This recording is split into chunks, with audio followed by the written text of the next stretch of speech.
Here is everything you need to know about Splinterlands. Okay, so first off, Splinterlands is a card game on the blockchain where you can buy cards and you can make money. So do you need crypto to start playing? The answer is no. You can buy credits using PayPal, which is really unique in the crypto space. And then you can also use crypto, of course, to buy dark energy crystals or SPS, Splinterlands shards. More about them later. So, since this is a card game, the first thing I'm gonna show you is the cards. So, in this game, this is what the cards look like. And how do you get them? Well, there are a couple of marketplaces you can buy them in the game, in their own marketplace. Right here, in the top left you can find it, and you can see how many are on the market and how much they cost. You can buy them and you can use DEC or you can use your credits. Now, there are better ways to buy cards actually. You can just go to Monster Market, for example, where they will give you cash back when you buy a certain card. So let's say, for example, that you want to buy this one, buy Ceratops at level 1, and you want to pay with credits. Then you will get a cashback of 1.8 DEC. And now this is where some magic happens, because your money, your credits that you deposited using PayPal are now, you now get rewards in crypto. So if you weren't in the crypto space before, now you are, because you own DEC. And DEC can be traded for crypto, or I mean DEC is really a crypto. Now, okay, so you need cards to play. And what else can you do with cards? Now, let's say that you have bought your decks and you want to start playing. So what you need to do is you have to buy a spellbook. Now, I already have the spellbook, so you can't see it here, but you have to buy it, and I think it's 10 bucks. And when you have your spellbook, you will be able to do the daily quest, which will give you reward chests containing various rewards. It can be DEC, it can be cards. Now, cards is of course for playing, but it also gives you some bonuses. And here is a chart. You can just Google Splinterlands power chart and you will find this one, where it tells you how much power each card is worth. And why is this important? Well, on the top here you see all the different editions, the different packs that has been released since the game was started. And here you can see the rarity levels on the left, and then you see how much power that you get. Now, if you have a gold foil, you can see that they give way more card power. All right, I will not go in more into that right now, but what's good to know is that you need card power to race in the leagues. So you will start in novice, where you don't need anything, but if you want to go into bronze 2, you need 1000 power. And yeah, that's not a lot, it's a couple of cards, and then the higher you go, the more power you will need. What else is there about power that's good to know? Well, the card power gives you airdrop points, and airdrop points will give you a daily drop of SPS, which is the governance token in Splinterlands. Yeah, and you can also use your SPS to stake it. And if you stake SPS, you will get an APR of, right now it's 50%, which is really nice. But that's not all there is. You will also be able to get vouchers. Now, what is a voucher? Well, a voucher is something that you need to buy packs in the CHAOS Legion, which is the upcoming pack drop. That's just a couple of days away. You can see here it's 1 day and 13 hours until the first drop, and then there will be 2 more drops in the coming months, where you can still have a chance to get in a really good way into Splinterlands. I would actually say that now is probably the best time ever to enter Splinterlands if you weigh the risk for the rewards. I mean, yeah, it would have been really good to be in from day one, but yeah, you weren't, so now is the second best time. Alright, so that's that about vouchers. The thing about vouchers is, yeah, you will need them for the packs right now, but you will also need them for all the upcoming cool stuff in the game. Now that's a quote from one of the founders. He said, vouchers will be used for all the cool stuff in the game. So yeah, I will take his word for it, because he has been really showing that he's good at providing value for people who invest in the game. So that's what my plan is, at least. Alright, so that's for SPS. Now, is there more than cards, DEC, airdrop points, SPS and vouchers?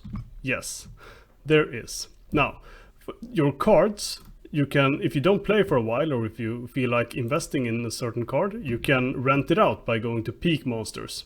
You can do this in the game too, but Peak Monsters is just a superior tool for renting your cards out, and you should if you buy cards, you should look into this. Yeah, that's that about that. And then there is Hive engine, where you will need a keychain, the Hive keychain. You can just Google it and download it. This one will help you log into both Splinterlands and Peak Monsters and Hive engine, and everything that has anything to do with Splinterlands. You just use the Hive keychain, and it's an add-on in your browser. And here over at Hive engine, you can see all the tokens. You can see the vouchers here are being traded for 19 bucks. You can see SPS, you can see DEC, you can see the plots, which is the land that I haven't mentioned yet. And land is, after CHAOS Legion is fully dropped, land will be dropped in early 2022. I'm really looking forward to this, because I think the land release is going to be huge. So if you have the possibility to buy a plot, or even many plots, or maybe a tract or a region, I recommend you look into to that. Right.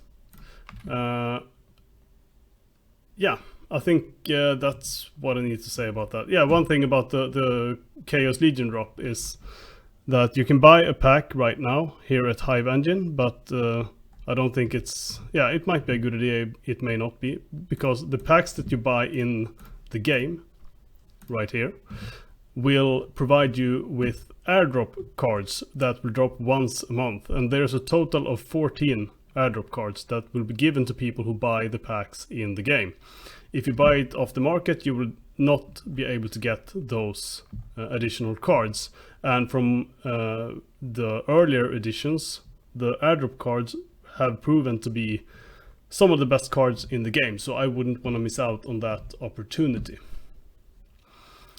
Okay, let's see. Yeah, and another thing, if you want to double your airdrop points and get more SPS and thus more money, which may be a good idea, then you can go to something called tribal decks.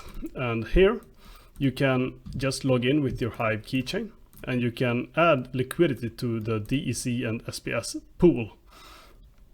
This will render you double airdrop points, which will give you even more SPS. So that's something that I'm doing, and I recommend that you look into that as well.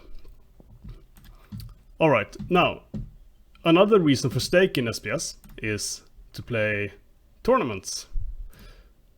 Splinterlands are hosting tournaments all the time, and there are various requirements for people to enter these tournaments, different rule sets, and you in some of these tournaments you have to buy in. Some of them are free, but in some of them you also have to have a certain amount of SPS staked, thus providing incentive for people to actually stake their SPS, and you can see that people are actually doing that.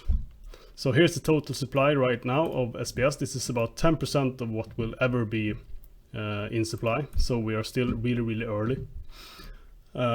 Here's the total liquid amount of SPS, and here's the total staked. So you can see that more than half, I think this is like 55 or 60%, that is currently being staked. So people are shoving their money into the stake because there are good reasons to do so. Right. Okay. Are you with me this far? Then I suggest you start poking your toes into this game, because it's a really fun game, and it's something that I enjoy the economy even more than the game itself. So here's a brief summary of what this is. So we have the game, we have Splinterlands, and to play Splinterlands you need to have cards. And to get cards you have to have money. The cards will give you airdrop points, and airdrop points will give you SPS. And SPS, as we all know, is money. SPS will also give you vouchers, and SPS will allow you to play tournaments.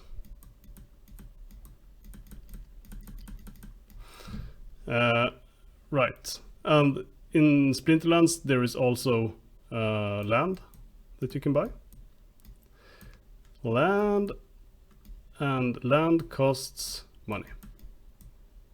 Land will also give you airdrop points.